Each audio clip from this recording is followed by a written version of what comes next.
Hi, everyone. Welcome back to another episode of the Soulkation Podcast. I'm your host, Logan Renee. On this podcast, we make sure we cover how you can keep consistent freedom, purpose, peace, and self-love in your daily life, like consistently, okay? And we're going to talk about the 3 secrets to getting what you really want. Not what you kind of want, not what you sometimes want, but what you really, really want. Tell me what you want, what you really, really. If you don't know that song, shame on you. Okay. Angela Hart, I had the pleasure of meeting her. She's an author that lives in California. And she asked the question one day, what do you do when life squeezes you?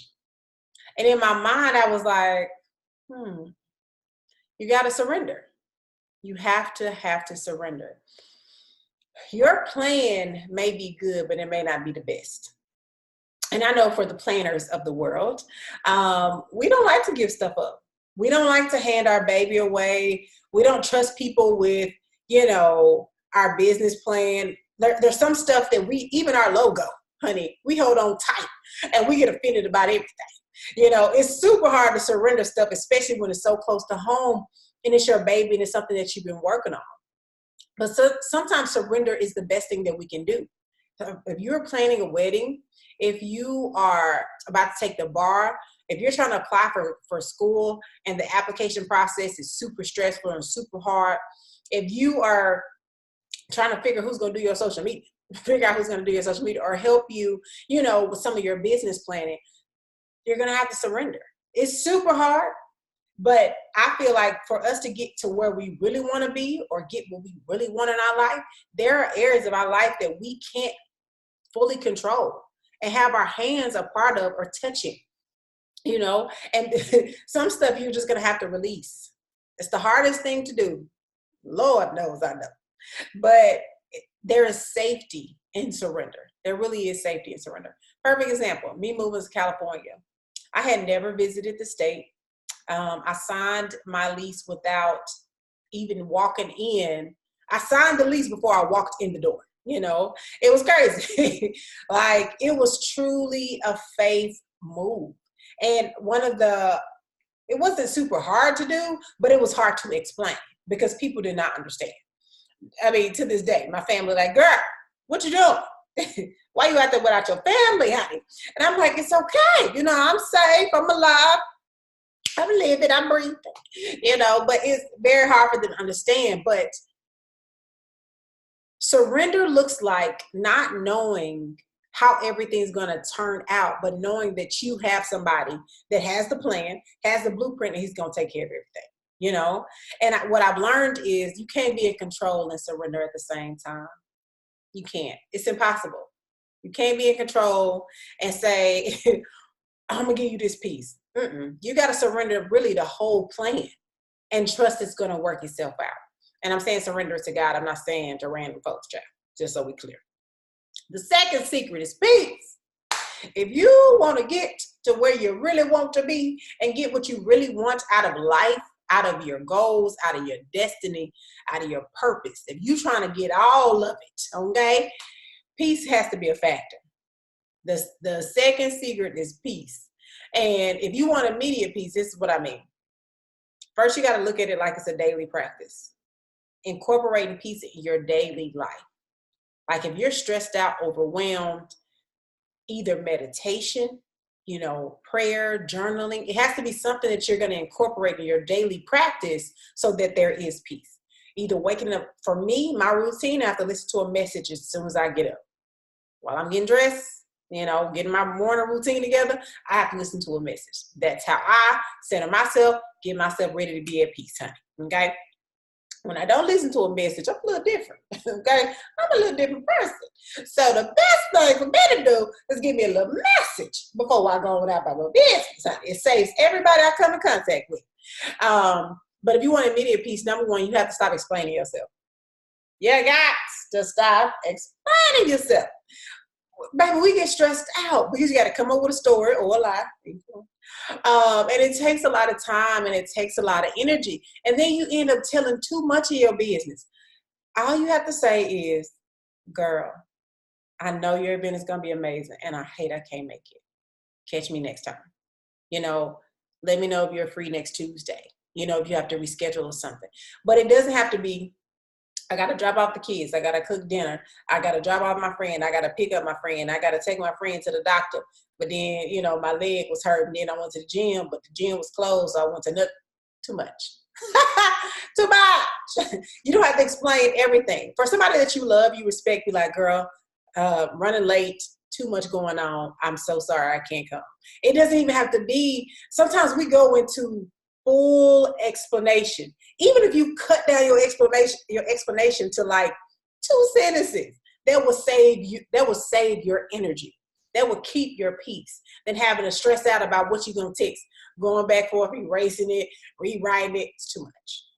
If you want immediate peace, stop over explaining yourself. Number 2, change the silent conversations with the soul formations list. I'm going to put this in the description, so make sure you click on it. But the soul formations list for me, it just silences the noise. It silences the negativity. Those thoughts that just pop up and tell you that you can't do something, or that you're not smart enough, or you should be afraid to move here, or try this, or date this person. All of those things can be silenced by the soul formations list. So I'm gonna make sure I put that in the show notes so you can click on that link and just have something that you can study and read every single day. Number 3 is laughter. Child, the number 1 killer in the United States is heart disease. And I believe it's because it's dis-ease built in our bodies from stress, from pain, and just built up things that doesn't fuel us, doesn't feed us. When you laugh, you're not only decreasing your stress, you're decreasing pain, you're boosting your immunity system, and you're burning calories. Every time you laugh, you are burning calories. I don't know how many, can't be that much. But hey, a calorie is a calorie out there. I'll take it. But find ways to laugh. Look up comedians on YouTube. Listen to people that's super funny. Find your person that's funny on social media and listen to something that they post up. Or even if it's old, scroll all the way to the bottom.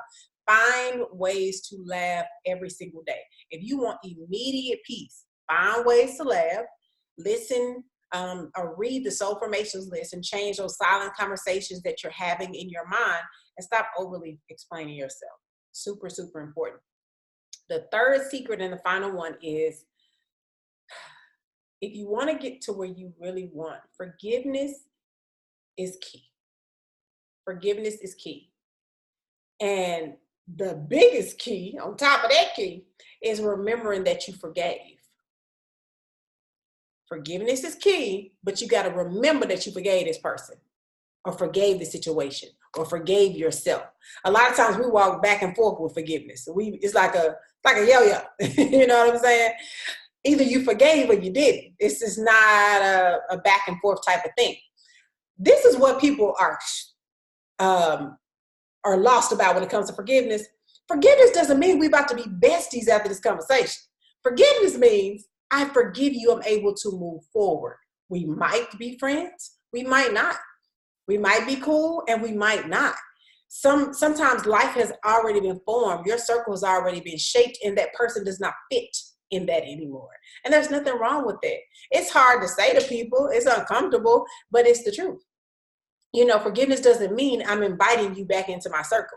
Forgiveness means I release this foolishness that we had going on, and I do wish you well. And I sincerely wish you well. Some people think you're playing when you say that. If you're serious, then, because when I've said it, people thought I was playing, but sincerely, I wish you well. There's no ill will or anything left. Miles Monroe said something that was really good, though. There's nothing worse than remembering things that you can't change. There's nothing worse than remembering things that you can't change. So in my head, I'm thinking there's nothing worse than replaying things that you can't change. Talking about the same thing that you can't change. I remember when I was 25, I wrote my dad a letter. I grew up in a single, my mom was a single mom, and it was 3 of us, So to say the least, we didn't, especially on a teacher's salary, she was a teacher, we weren't out here balling, okay, to say the least, okay? So I felt like at 25, it was such a pivotal pivotal like age for me, because not only did I lose my mom, but I was building a relationship with a dad that was 33 miles away from me. You know, it's not like he lived out of state or anything. He was 33 miles down the road. So I was like, let me catch him up on my life. Let me catch him up on who I am as a woman.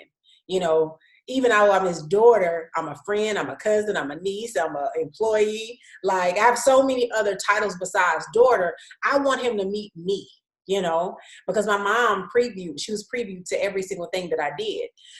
So I shared with him about my first boyfriend in this letter. Like, I was like, you would have liked him because he played basketball, but child, you wouldn't have liked him at all because he was trite.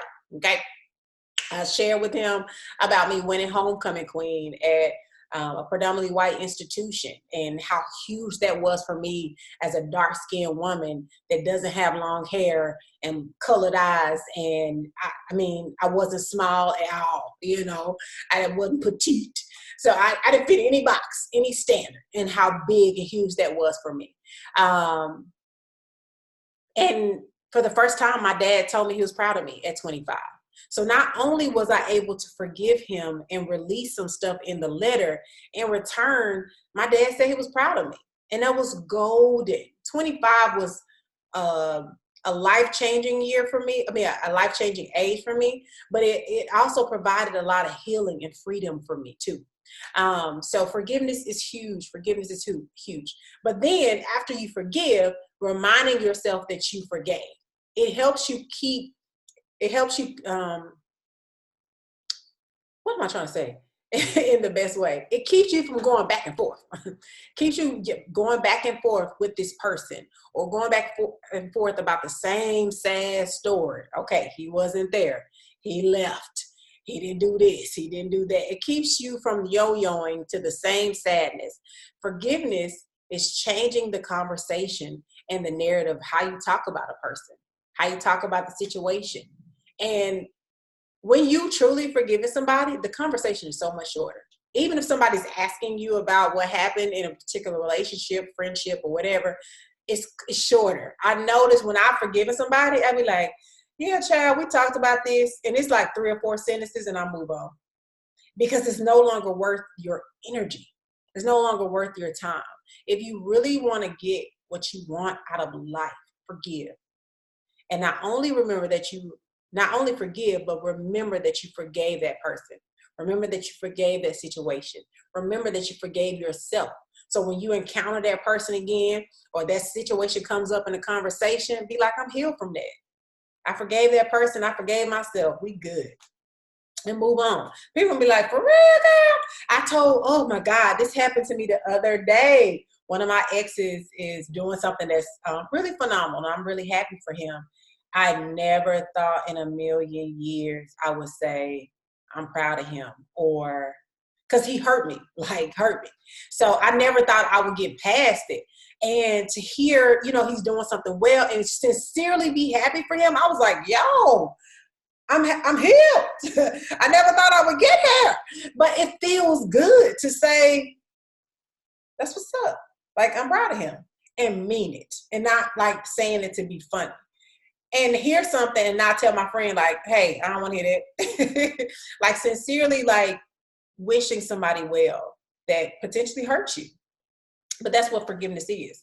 Forgiving somebody, moving forward, and wishing that person well. And reminding yourself, even when situations pop up, that you already forgave them. Do I need to do a recap? I kind of did a recap already. But number one, the best secret, the hidden secret, child, if you want to get what you really want, is you got to surrender.